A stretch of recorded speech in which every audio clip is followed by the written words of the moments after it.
segundo São João, capítulo 1, versículo 14.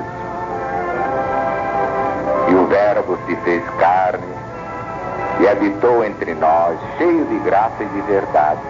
E vimos a sua glória, glória como do unigênito do Pai, que é Jesus.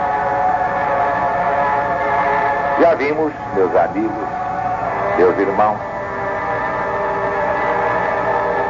naquela epístola de São João, a primeira epístola, capítulo 2, o alertamento contra os anticristos e o anticristo. E também vimos na primeira epístola de São João, capítulo 4, o alertamento contra o espírito do anticristo. Está aí diante dos nossos olhos, pelo Brasil e por toda a humanidade. O evangelista profeta fala do anticristo, no idioma grego anticristos, e de muitos anticristos, definindo todos os inimigos do Cristo, incluindo aí os falsos cristos, em grego pseudo-cristoi. Portanto, o anticristo aí aparece distinto de muitos anticristos e do espírito do anticristo, que é a marca de todos eles. Vocês não identificam facilmente neste mundo o espírito do anticristo? Qualquer indivíduo que vive para o mal já está com a marca do anticristo. Então, está padecendo desta doença, o espírito do anticristo. Mas aqui na Escritura, caracterizadamente, o sinal inconfundível é a rejeição do Messias prometido desde Moisés no Deuteronômio. Aqueles que dizem que Jesus não é o Cristo, como adverte o evangelista profeta, negando, portanto, a encarnação do verbo logos em grego. Sem dúvida, os muitos anticristos, através dos séculos, não fazem outra coisa senão abrir caminho para o anticristo, que está em Daniel e no Apocalipse de Jesus segundo São João. Façam sempre esta diferença: os anticristos, mas o anticristo, e este é que vai ter o domínio mundial, embora muito transitório, graças a Deus, mas vai fazer um estrago que eu vou lhe contar.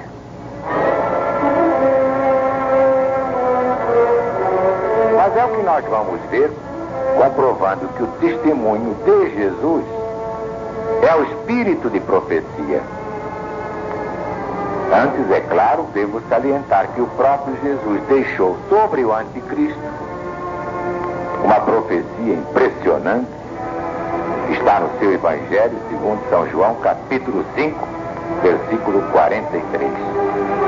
Eu vim a este mundo em nome de meu Pai, e vós não me recebeis, mas um outro virá em seu próprio nome, e vós o recebereis.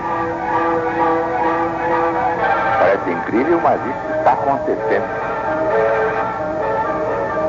A pregação do Cristo irrita os que querem viver no mal, mas a pregação do anticristo eles recebem com imenso prazer. É o que eles querem. E muitos racionalistas perguntam: por que Jesus permite que os anticristos trabalhem à vontade, preparando a hecatombe mundial do anticristo? Pela mesma razão que permitiu a Judas Iscariotes fazer o que tinha de fazer. Tudo é consequência do karma terrível da humanidade. Tão terrível a ponto de merecer a presença de Satanás até ao fim do ciclo. E é Satanás quem comanda os anticristos, aproximando o anticristo para a sua devastação final. Mas não é Satanás como vocês imaginam, essa figura sinistra, cada um desenha como quer. Satanás é a soma de todas as crueldades humanas.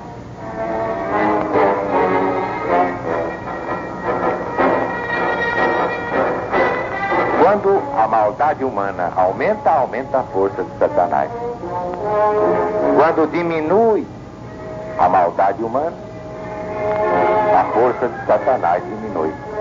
No dia em que não houver maldade no mundo, Satanás estará morto e enterrado para todo sempre. Vocês são capazes de compreender o que eu estou ensinando pela primeira vez na história do mundo?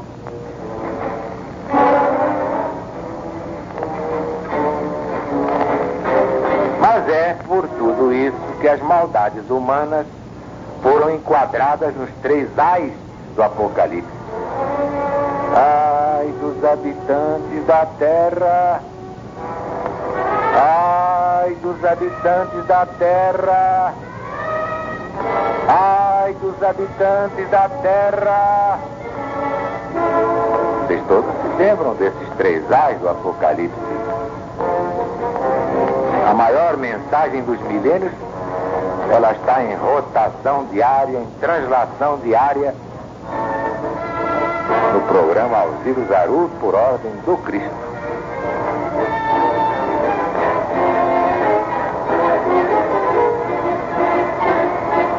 É por isso que as maldades humanas foram enquadradas nos 3 ais da revelação de Deus a Jesus, que a transmitiu a João. O seu poder era de danarem os homens por 5 meses.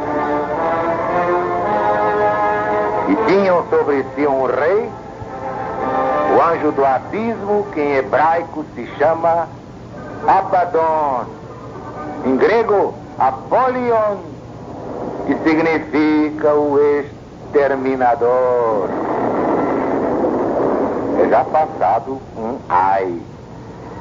Mas eis que ainda depois disto virão 2 ais. Apocalipse capítulo 9, versículos 10 a 12. Muitos céticos se divertiam com essa profecia.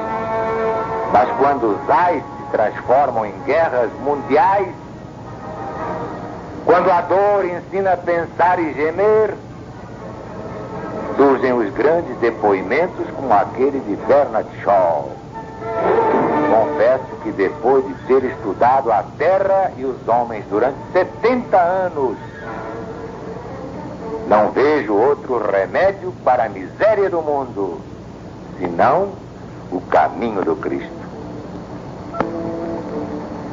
Também muitos me criticam, dizendo que eu estou apavorando o povo brasileiro com essas previsões apocalípticas. Mas eu respondo aos criticóis com um provérbio oriental. 2 coisas indicam fraqueza: calar quando é preciso falar, falar quando é preciso calar. Neste caso, calar seria um crime contra o Brasil e contra a humanidade. Temos de alertar o Brasil e o mundo para os fatos assinalados nas profecias de Deus. Sim, porque não são profecias de homens. Mesmo quando os homens são profetas, que se chamam João, Isaías, Jeremias, Ezequiel, Daniel e tantos outros eleitos do Cristo. Nem mesmo chamados profetas entendem as profecias que recebem do alto. Diz Daniel: ouvi, mas não entendi.